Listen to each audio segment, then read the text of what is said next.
अरहन्ताणं नमो अरहन्ताणं नमो अरहन्ताणं।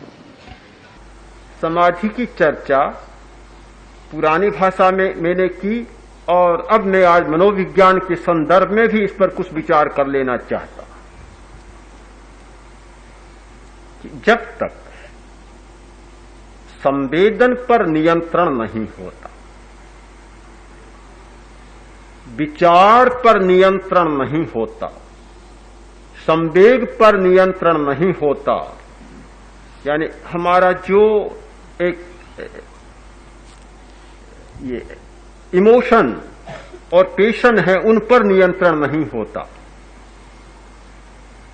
तब तक समाधि घटित नहीं हो सकती। जरूरी है संवेदन पर नियंत्रण, विचार पर नियंत्रण और संवेग पर नियंत्रण, यानी कसाय पर नियंत्रण, तब समाधि की घटना घटित हो। वहां भी यही प्रश्न है कि संवेदन पर नियंत्रण कैसे हो। प्रश्न तो वही है, नियंत्रण कैसे हो।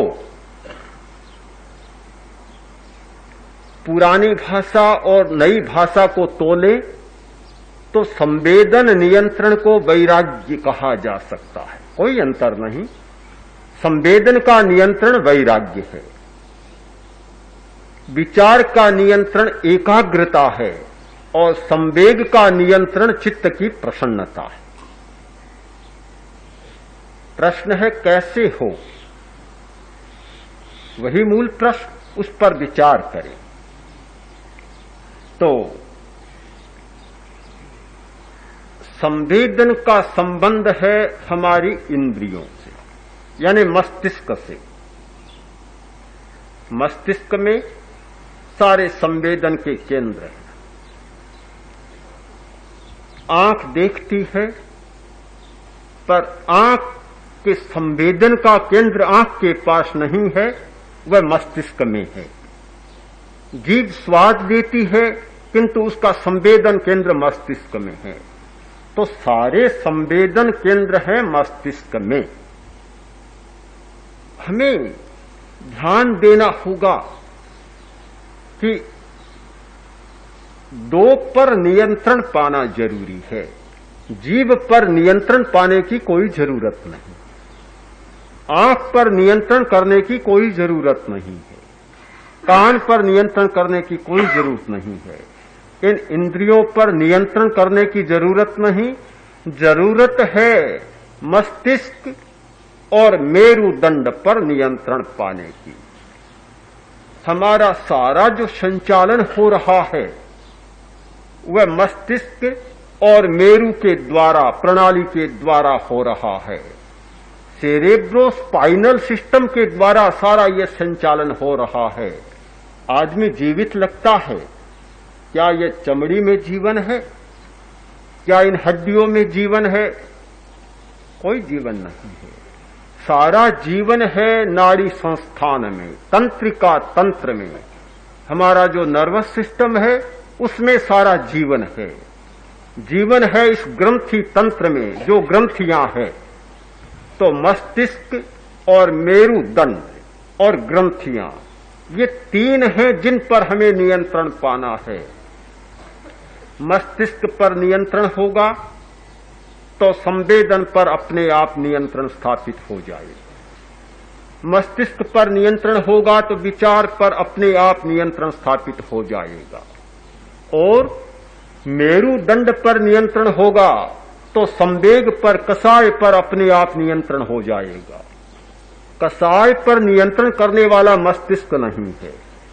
हमारे नाड़ी तंत्र के दो विभाग होते हैं, एक स्वतः चालित और दूसरा मस्तिष्क और मेरु के द्वारा चालित, यानी नाड़ी संस्थान के द्वारा चालित। दो विभाग बन जाते हैं।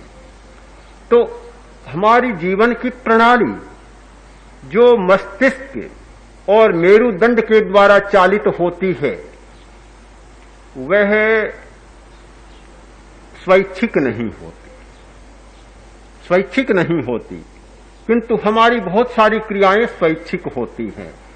स्वशासी या स्वतः चालित तंत्रिका तंत्र होता है, जिसके लिए आदमी को कुछ इच्छा नहीं करनी पड़ती, कुछ प्रयत्न नहीं करना पड़ता।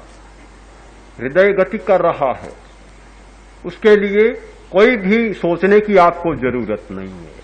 आपने भोजन किया, अपने आप पच रहा है, लीवर अपना काम कर रही है, अग्न्याशय अपना काम कर रहा है, पक्वाशय अपना काम कर रहा है। आपको कोई भी प्रयत्न करने की, चिंता करने की जरूरत नहीं है, सब ऑटोमेटिकली होता चला जाता है। तो हमारे जितने आंतरिक अवयव हैं, इंटरनल ऑर्गेन्स हैं, और ये जो ग्रंथियां हैं, उनके लिए हमें कोई चिंता करने की जरूरत नहीं होती। गुस्सा आता है, उसके लिए आपको कोई चिंता करने की जरूरत नहीं। एड्रिनल का स्राव बढ़ा, आपको उत्तेजना आ जाएगी, गुस्सा आ जाएगा। आपको उसके लिए कोई अलग से चिंता करने की जरूरत नहीं।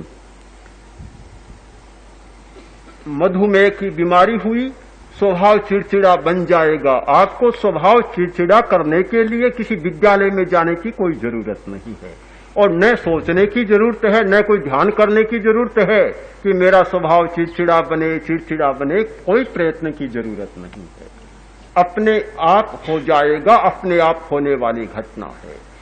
तो हमारी नाड़ी संस्थान में तंत्रिका तंत्र की कुछ प्रवृत्तियां ऐसी है जो स्वतः संचालित होती है, और कुछ मस्तिष्क और मेरुदंड के द्वारा शासित होती है। हाथ उठाना है तो आपकी इच्छा होगी तो हाथ उठेगा, इच्छा नहीं होगी तो हाथ नहीं उठेगा। बोलना है, इच्छा होगी तो आप बोल पाएंगे, इच्छा नहीं होगी तो आप नहीं बोल पाएंगे। आपको चलना है, आपकी इच्छा पर निर्भर है कि आप चलें या न चलें। आपको बैठना है तो इच्छा पर निर्भर है कि धूप में जाकर बैठें या छांव में आकर बैठें। आपकी सारी इच्छा पर निर्भर है। तो ये हमारी सारी ऐच्छिक प्रवृत्तियां होती है, और ये मस्तिष्क और मेरुतंत्र के द्वारा नियंत्रित होती है।